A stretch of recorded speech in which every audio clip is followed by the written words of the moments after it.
Pascal Arvieux du département Essais Recherche de l'Entente.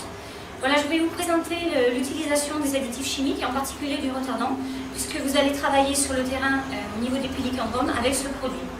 Alors, comme vous pouvez le voir ici, vous avez un produit, ça c'est celui que vous allez avoir dans la cuve de retardant, cuve de concentré. Donc, le produit retardant est coloré en rouge, donc pour sa visibilité pour les avions. Il s'agit d'un produit dense, visqueux, qui a différentes phases. Donc on est susceptible de retrouver des décantations à l'intérieur des cuves de stockage. Vous avez ici la partie qui est essentielle dans la combustion et qui va éteindre vraiment le feu. C'est le polyphosphate d'ammonium qui correspond à 93% de la formulation. Ici vous avez les adjuvants, ce sont des argiles qui sont colorés en rouge pour visualiser l'empreinte du largage. On a également dans la formulation des inhibiteurs de corrosion. Ce produit, vous allez le diluer sur la station à raison de 20% dans l'eau. Donc vous avez une cuve d'eau et une cuve de concentré. La solution que vous voyez ici est également, présente aussi également une décantation qui se fait beaucoup plus rapidement en quelques heures. Par contre, sur le concentré, ce sont des décantations qui interviennent sur 1 mois, 2 mois, en fonction des remplissages de vos cuves. Puisqu'en fait, le remplissage de vos cuves se fait par le fond de cuve. Donc le camion, avec sa citerne, va mélanger et brasser la cuve de retardant. Voilà, donc vous allez travailler avec ce produit. Il faut savoir que c'est un concentré, et au niveau du concentré comme de la solution, c'est un produit irritant, qui est classé parmi les irritants sévères, du fait de sa concentration importante en phosphate. Donc, point de vue hygiène, changez-vous quand vous avez du produit sur vous et portez les gants et les lunettes de protection. C'est un produit qui est également gluant, parce que assez visqueux, donc on peut glisser quand on marche sur le produit. Donc après, il faut faire un nettoyage des sols quand vous avez répandu le produit au moment du chargement de l'avion. Voilà.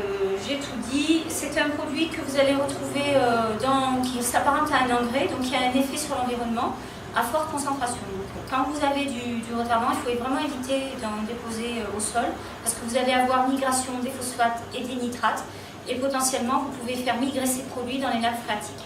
Donc si vous avez des déversoirs spéciaux ou des valves de rétention, c'est une possibilité pour éviter que ça se répande.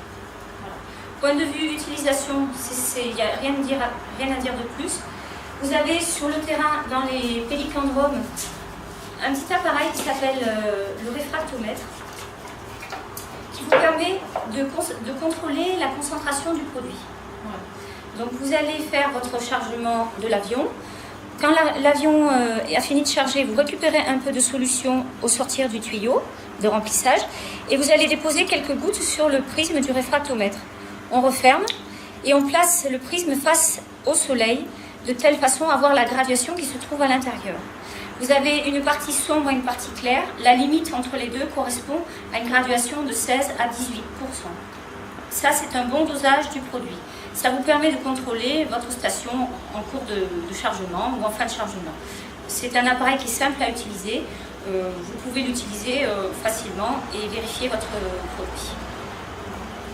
Donc, comment fonctionne le retardant? Alors, comme la meilleure façon, c'est de vous montrer une combustion pour voir comment il agit. Je vous ai préparé le plateau du plan de combustion du tunnel.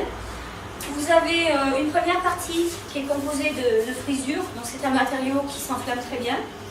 Et on va faire propager le feu dans une zone traitée par du retardant. Alors, le produit est séché à l'étuve de telle façon qu'il n'y ait plus que l'action du phosphate qui entre en jeu. On ne veut pas voir l'action de l'eau, mais l'action du produit chimique. Alors, ce test est réalisé lors des appels d'offres, quand on veut comparer des formulations qui viennent de différents pays ou de différents fournisseurs. On travaille sur ce tunnel et on va déterminer la plus petite quantité qui permet d'éteindre ce feu-là. Donc la propagation, on va la lancer de suite et vous allez voir.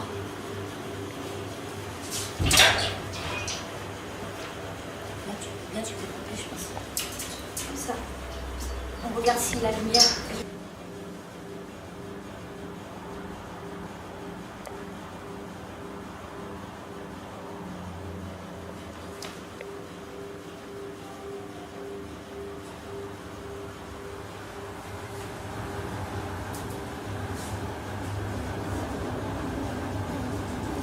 Alors ce matériau de combustion, il brûle à 400 à 600 degrés dans les conditions ambiantes. Donc il brûle très vite. Vous voyez dans la partie flamme de la combustion et à la base du combustible l'incandescence.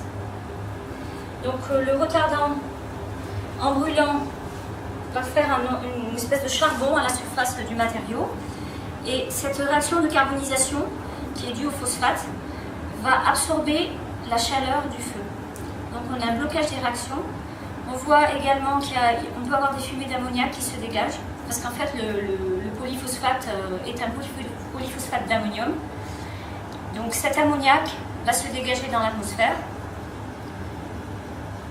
Donc la température baisse, les flammes baissent, et si la quantité de retardant est suffisante, on va avoir arrêt du front de flamme, ce qui est le cas ici. Donc en général, l'écart de température entre les deux zones, elle est estimée à 300 degrés, c'est-à-dire qu'on a à peu près ici 500 degrés, là on va voir 200 voire 150 degrés, ce qui démontre l'efficacité du produit.